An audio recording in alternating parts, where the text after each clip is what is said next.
Hi, I'm Stacey Hoppus. Joining me today is Dr. John Dinkler, a local cardiologist here in Wallingford. John, thank you so much for being here today. Thanks for having me. You're welcome. So we're here to talk about heart health. Why don't you talk a little bit about what you specialize in? Yeah, so I specialize in general cardiology. So we specialize in things like general cardiovascular disease, coronary disease, heart failure, and arrhythmias mostly. Okay. And as far as those diseases go, could you tell us a little bit about the differences? Sure. Yeah, so the heart's obviously a complex organ. I think most of what people think about heart disease is the coronary disease. Right. So that involves heart attacks and dealing with management of heart attacks and prevention of heart attacks. Okay. Heart failure is a little bit different. Involves fluid that can build up in the lungs, and then obviously arrhythmias are a different thing altogether that involves symptoms of palpitations or rapid heart rates. Okay. And that's the murmurs and things like that as well? Yeah, so murmurs deal with a little bit of valvular disease, which can wrap into heart failure as well. Okay, great. And then in order to live a heart-healthy lifestyle, what are some tips or what do you think is important for people to know? Yeah, I think that's one of the more critical issues, I think, for people to understand is there's a lot that we can do to ourselves to make ourselves healthier or unhealthier. Right. Probably one of the biggest issues that's not a surprise to many people is that smoking is not good for the body. Right. So I think stopping smoking is usually one of the biggest issues that we talk about in our clinic. Okay. And the other issues revolve around a little bit more movement, more exercise, and eating healthy. And I think it's a little complicated for a lot of people in that they think they have to diet and they think they have to join a gym. Right. And for us, I think a lot of our job is getting people to take a step back and think about whatever you're doing with your day-to-day routine. You just need to find a way to get some more movement in, more activity, find a way within your own dietary regimen to eat just a little bit healthier, Right. trying to cut out certain types of foods like things with added sugar, a lot of saturated fat, a lot of salt. Right. So there's things that we can avoid.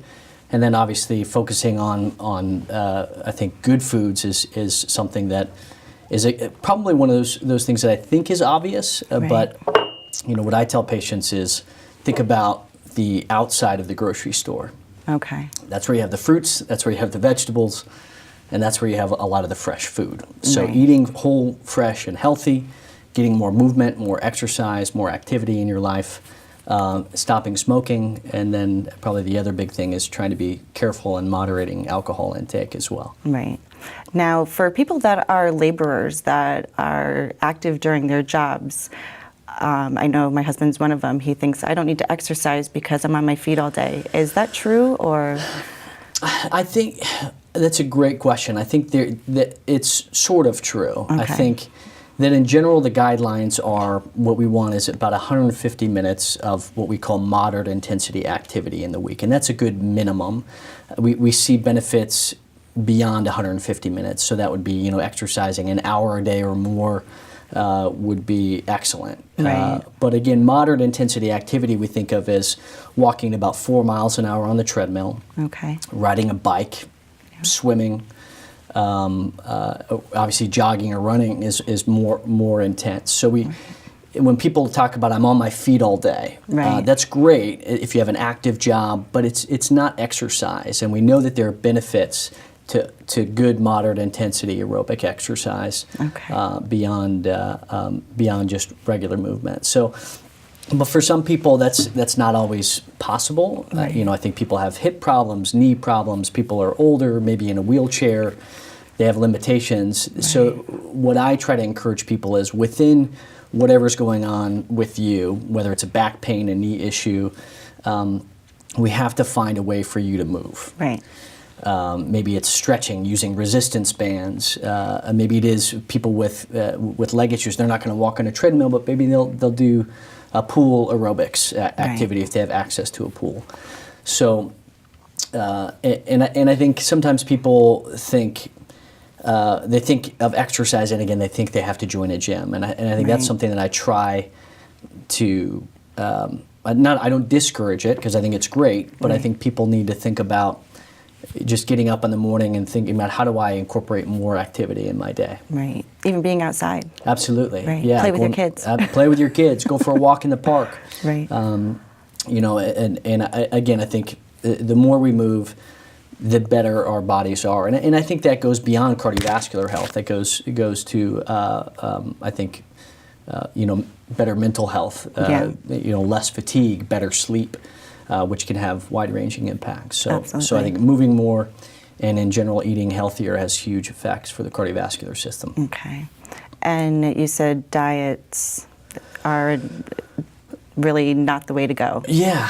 I think in general, I people always ask me what's the best diet for me. How do I diet? Right. And I think dieting is not something that I encourage. Okay. I think it's about eating whole, fresh, and healthy. Kind of getting back to the roots of what does it look like to eat healthy. And typically, if it comes in a box, a bag, or a can, we shouldn't be eating it. Okay. If you can look at it and you see exactly what it is, fruit, vegetable, lean protein, it has no ingredient label on it, that's generally something that is okay for us to eat. Right. So trying to get back to kind of whole, fresh, healthy food, steering clear of red meat as much as possible because it has a lot of saturated fat, steering clear of a lot of foods with added sugar is also critically important in that can result in a lot of issues with diabetes and weight gain.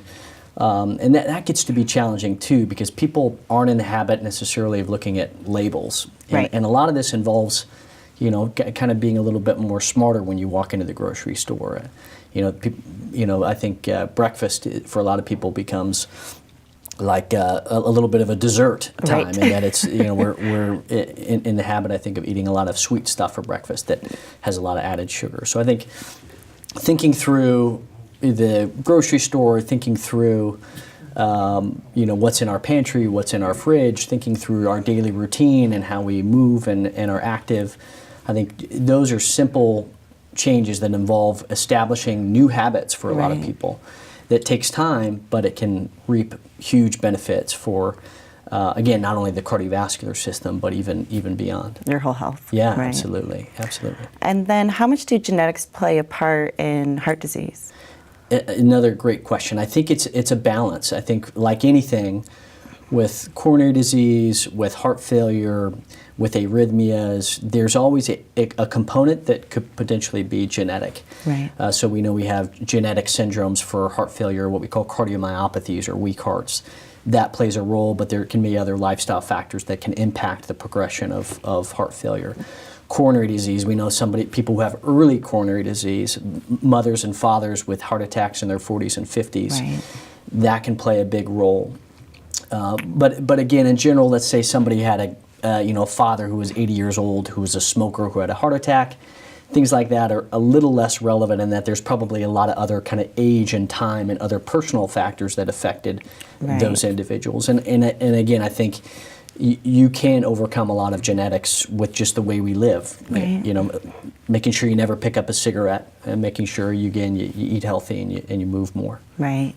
And then you brought up age. Is age a factor at all, or just start being healthy at an earlier age and you'll be better off? Yeah, I think the activity guidelines recommend even starting at a young age, getting your kids out, exercising more, moving, playing sports, so that you establish that habit early on in life. Because I think if you develop it early as a young child, an adolescent, a teenager going into your college years and beyond, you develop that routine and that habit, in general, you're more likely to carry it through. But that doesn't mean that you could be 85 years old, have never exercised in your life, and you can still develop a habit of movement, stretching, exercises, activity that could benefit you for the rest of your life. Right. So again, I think it's important. Okay. And what are some of the signs that people could look for if they start to feel like they might need to go see a cardiologist? Yeah, the most common reasons why we see patients are things related to breathing, so they're short of breath with activity, Okay. Or they have symptoms of chest pain. Okay. The other common reason why people may want to come see a cardiologist is that they feel like they have palpitations or rapid heart rates. Okay. So those are all things that could be suggestive of either arrhythmias, heart failure, or coronary disease, and may warrant an evaluation with a cardiologist. Okay. What about procedures? What kind of procedures do you guys do in your office or outside of your office? Sure. Most of what we do in the office has to do with stress testing and heart ultrasounds called echocardiograms. We also do monitors as well. So those are kind of the more simple procedures to evaluate the structure of the heart, to rule out high-risk coronary disease, evaluate for arrhythmias. Some of the procedures we do more in the hospital setting, putting in stents. So we have cardiologists in our group that put in stents for patients with coronary disease. Yeah. We can do cardioversion, so people that have arrhythmias that we need to change them back into a normal rhythm. We can perform procedures called a cardioversion. So those are some of the things that can be done both either in the hospital or in the office setting. Right. And then if someone does have a heart procedure, what are some of the secondary preventatives that they should really be concerned about? Yeah, so anybody who's had, especially with coronary disease, a heart attack, they've had a procedure, bypass surgery or stenting, taking your medications regularly is critical. And if you have any problems with your medications, you should be discussing it with your cardiologist and your doctor. So that includes cholesterol medications, things like aspirin, blood pressure medications. Those are all really critical in reducing your risk for having another event. Right. So really important to have those discussions with your doctor about taking your medications and obviously alerting them to any kind of side effects or problems that you may be having. Right. Yeah. Okay. Well, we have about a minute left. I know that you're very big on just heart healthy lifestyles and everything. Is there anything else that you think is pertinent for our viewers to know? I think reiterating some of what I said earlier, I think what people most should know is move more and eat healthy. Right. And I think those are some of the critical things that if more people did those two things the best that they could in whatever way that they can, I think they would find, again, more energy, more stamina, healthier weight, and lower risk for future cardiac events. Awesome. Well, thank you again so much for being here today. It really has been a pleasure and very informative. Thanks for having me. I appreciate it. You're welcome. Again, I'm Stacey Hoppus. Thank you for joining us today, and we'll see you around town.